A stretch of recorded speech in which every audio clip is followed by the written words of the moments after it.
बहुत बहुत आभार और धन्यवाद प्रेस के साथियों का। और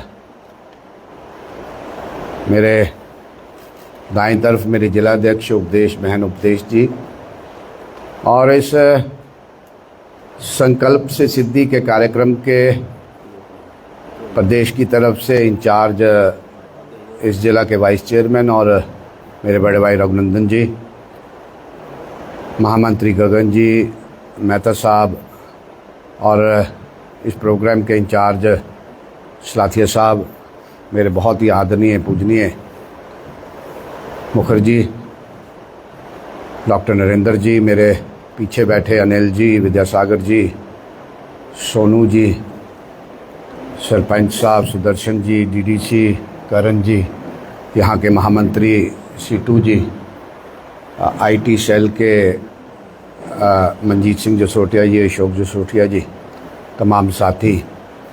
आज सर्वप्रथम तो आपके प्रेस मित्रों का मैं बहुत अभिनंदन, बहुत धन्यवाद करता हूं कि एक छोटे नोटिस में आप सब यहाँ पे आए हमें कवर करने के लिए। आज जैसे रूपरेखा अध्यक्ष जी ने और महामंत्री साहब ने जो रखी है कि आज लगभग 11 वर्ष हुए हैं मोदी साहब की सरकार को बने हुए। इन 11 वर्षों में हमने क्या किया? मेरा निवेदन है कि सारे अपना मोबाइल बंद कर लें और इन 11 वर्षों में इस मोदी सरकार ने क्या किया और क्या हम लोगों को डिलीवर कर पाए। आपके माध्यम से मैं ये सारी बातें आपके ध्यान में लाना चाहता हूं और आम जनमानस के ध्यान में भी हम लाना चाहते हैं कि इन 11 वर्षों में हमने क्या किया। जैसे मेरी बहन ने बताया कि आज 4 कार्यक्रम हैं और इस प्रेस वार्ता के बाद प्रदर्शनी होगी। उसके बाद जो मोदी जी का एक कार्यक्रम है, एक पेड़ माँ के नाम, और उसके बाद एक प्रोफेशनल मीट। तो मैं यहीं से शुरू करता हूं कि सबसे बड़ा कार्य अगर मोदी सरकार ने कोई किया है इन 11 वर्षों में, एक पॉलिटिकल डिस्कोर्स को चेंज करने का प्रयास किया है। कोई भी पॉलिटिकल पार्टी इस तरह के आयोजन नहीं करती, प्रोफेशनल लोगों को बुला के अपना विचार से परिचित करवाती है और अपनी अपनी जो कार्य किए हैं उनको कार्य को सामने, देश के सामने रखती है। जब हमने सरकार बनाई, क्यों बनाई और क्या लक्ष्य था, और जब हम वर्ष 2014 के चुनाव में थे तो बहुत सारे पॉलिटिकल एनालिस्ट, मेरे प्रेस के साथी, बहुत सारे समाज के लोग ये तो जरूर कहते थे कि भारतीय जनता पार्टी एक लार्जेस्ट पार्टी तो बन सकती है मगर शायद सरकार ना बना पाए। वो सारा गणित इस हिंदुस्तान की जनता ने उसको नकारते हुए मोदी साहब को मौका दिया। और इन 11 वर्षों में जो हम लक्ष्य लेके चले थे कि हिंदुस्तान को एक डेवलप कंट्री बनाना है, हिंदुस्तान को एक विकसित भारत बनाना है, अगर इन 11 वर्षों में हम याद करने का प्रयास करें, अगर 3 प्रमुख बिंदु जिसके लिए लोग सरकार चुनते हैं, सर्विस देना, गवर्नेंस देना और सिक्योरिटी के इशू, इस मोदी सरकार ने इन 11 वर्षों में सर्विस को commitment, turned service into commitment, number 1, turned governance into culture, number 2, turned security the topmost priority। इन 3 बिंदुओं को लेकर ही मोदी सरकार ने कार्य किया। और इन 3 बिंदुओं की अगर मैं विस्तार में चर्चा करूं, अनेक विकास के कार्य हुए और इन विकास के कार्यों के साथ साथ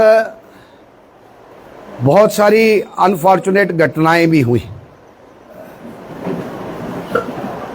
इन 11 वर्षों में हमारे पड़ोसी ने समय समय पर प्रयास किया हमें डिस्टेबलाइज करने का, अस्थिर करने का, मगर जिस तरीके की भाषा में वो समझता था, इस मोदी सरकार ने उनको समझाने का प्रयास किया। हम सबके सामने उदाहरण के तौर पर जो 22 तारीख पहलगाम हुआ और उस पहलगाम की घटना के अनफॉर्चुनेट इंसिडेंट्स के बाद जिस तैयारी से इस मोदी सरकार ने कार्य किया, टारगेट को सेट किया और टारगेट के मुताबिक जो इनका एक ग्रास रूट लेवल जहां से टेररिज्म इनिशिएट होता था, उस टेररिज्म की जड़ के जो प्रमुख सेंटर्स थे, जो टेरर कैंप्स थे, उन 9 टेरर कैंप्स पे अटैक हुआ और जब उन्होंने रिबट करने की कोशिश की तो 11 एयरफील्ड्स पर भारत की सेना की तरफ से एक प्रिसाइज अटैक और जो टारगेट, जिस टारगेट में ये भी था कि हमने अपना टारगेट अचीव करना है और आम जनमानस को तकलीफ ना हो, वो हमने अचीव किया।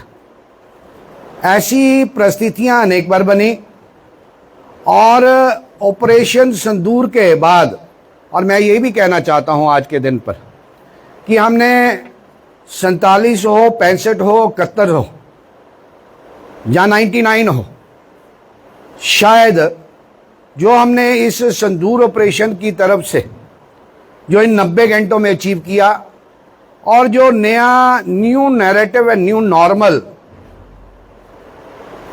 जो विश्व के सामने रखने का इस भारत ने काम किया है, जब मोदी जी ने संबोधन किया, उन्होंने बड़ा कड़ा संदेश पूरे विश्व को दिया कि terror and talks cannot go together, terror and trade cannot go together, खून और पानी इकट्ठे नहीं बह सकते। और इससे भी बड़ा कड़ा संदेश ये कहा कि any act of terrorism shall be an act of war. A new narrative है, ए न्यू नॉर्मल है। और इसके साथ साथ पूरे विश्व को ये भी संदेश दिया और अपने पड़ोसी को कहा कि no more nuclear blackmail. This is one achievement in this 11 year कि जो जिससे हम बड़े परेशान थे, जिससे हमारे हमेशा सिक्योरिटी को थ्रेट रहता था, और उस ऑपरेशन के बाद पूरे अपोजिशन के लोगों को पूरे विश्व में भेजना, हिंदुस्तान की रिप्रेजेंटेशन करना, हिंदुस्तान का मत लोगों को समझाना, ये भी एक मोदी साहब के गवर्नमेंट की अचीवमेंट है। इसके साथ साथ जो सेल्फ रिलायंट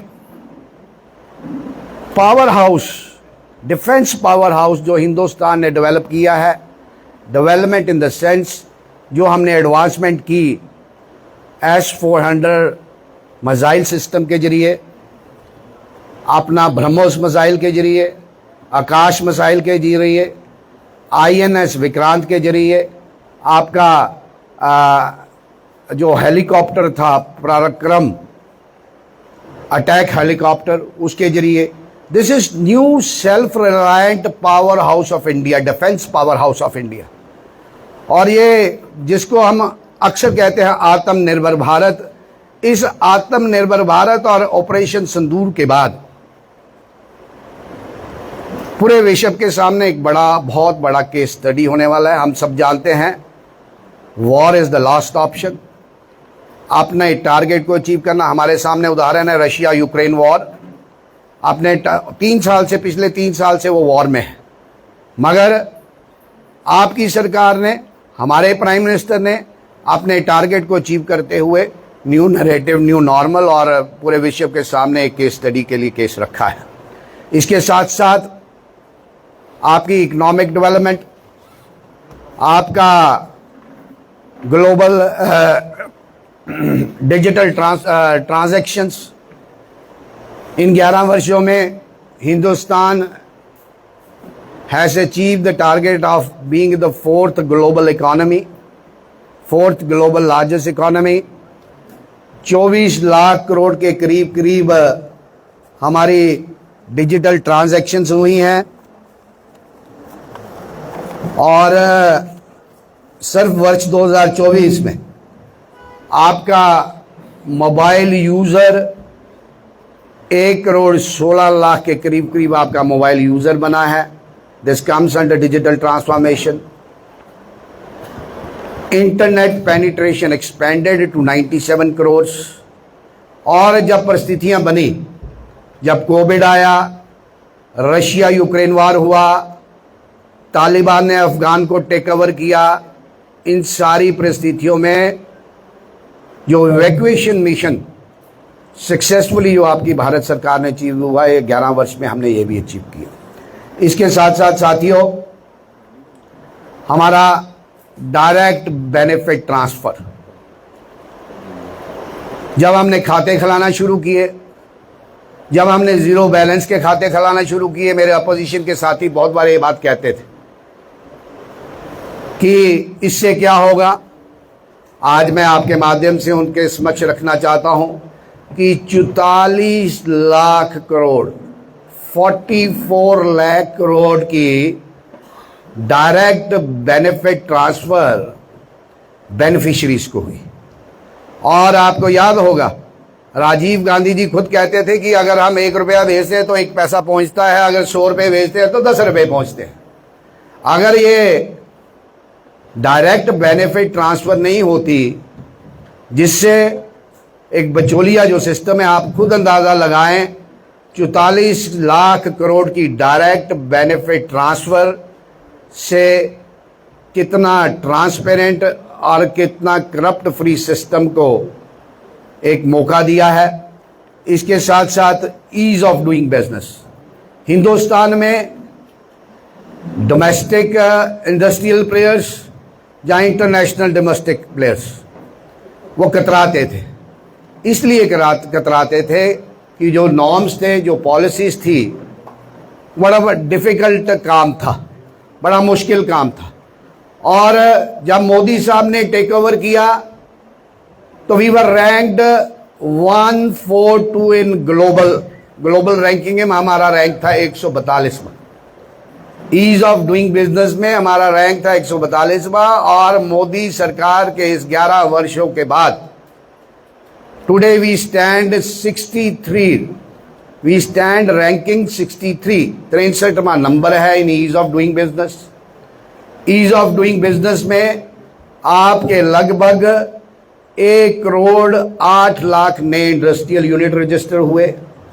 आपके लगभग 3.39 लाख करोड़ की आपको इमरजेंसी इन्वेस्टमेंट मिली ताकि एनपीएस ना हो अकाउंट। ये सारे कार्य मोदी सरकार के दौरान हुए हैं। आपको पिछले बजट में टैक्स रिलीफ मिला, 12 लाख के करीब टैक्स रिबेट मिला, 12 लाख के स्लैब के नीचे। आपका स्पेस डेवलप हुआ, चंद्रयान 3 आपके पास उदाहरण है, और गगनयान आने वाला है। ये हमारी स्पेस टेक्नोलॉजी की अचीवमेंट्स हैं। इसके साथ साथ इंडिया 11 विलेजेस, ये मैं नहीं, गांधी जी कहते थे। आज इस 11 वर्षों में मोदी सरकार के कार्यकाल में 90% आपकी जो रूरल कनेक्टिविटी है वो कनेक्ट हो चुकी है। आपके जो नेशनल हाईवे की जो एवरेज डेली एवरेज है that is 34 kilometres per day. आपकी 136 वंदे भारत ट्रेन इस हिंदुस्तान में आज फ्लाई कर रही हैं। आपके 106 नए रेलवे स्टेशन रेनोवेट डेवलप हुए हैं, अपग्रेड हुए हैं। आपका उड़ान स्कीम के तहत आपको अफोर्डेबल एयर ट्रैवल मिला है। ऐसे अनेक कार्य मोदी सरकार ने इन 11 वर्षों में काम किए हैं। वेलफेयर की बात करें, 2019 से और 2025 में आज हम बैठे हैं, 81 करोड़ लोगों को हर साल हर वर्ष फ्री राशन मिलता है। 4 करोड़ नए मकान मिले हैं। 15 करोड़ हाउस होल्ड को टैप्ड वाटर की सुविधा मिली है। आपके सिंचाई योजना, देयर वर गवर्नमेंट्स अर्लियर। मैं ही नहीं कहता कि उन सरकारों ने काम नहीं किया, मगर मैं ये बताने का प्रयास कर रहा हूं इन 11 वर्षों में मोदी सरकार ने क्या किया। आपके 116 इरिगेशन के प्रोजेक्ट जिनको अमलीजामा पहनाया गया, investment to the tune of 93,000 crore, और उसके साथ साथ वुमेन एम्पावरमेंट हुई, 33% की रिजर्वेशन लेजिस्लेशन में, और लगभग मैं नंबर याद नहीं है कि आपके बहुत सारे सेल्फ हेल्प ग्रुप्स बने टू एम्पावर वुमेन। इसके साथ साथ आपका जिस जम्मू कश्मीर यूटी में हम बैठे हैं 370 एब्रोगेट हुआ, आपका राम बंदर का निर्माण हुआ, बाबा विश्वनाथ कॉरिडोर बना, ऐसे अनेक कार्य, महाकाल कॉरिडोर बना, अनेक कार्य मोदी सरकार में हुए। मगर इससे भी अच्छा, क्योंकि एजुकेशन समाज की बैकबोन है, किसी भी समाज की, किसी भी देश की।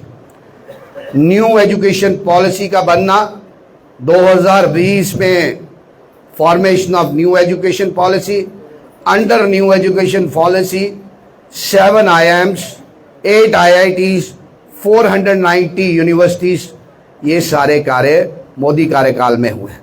स्टार्टअप्स की बात करें, आज हिंदुस्तान ग्लोबली तीसरे नंबर का स्टार्टअप देने वाला देश है। लगभग 1 करोड़ 6 लाख के करीब नए स्टार्टअप्स आए हैं, generating an employment of 17.6 lakh people.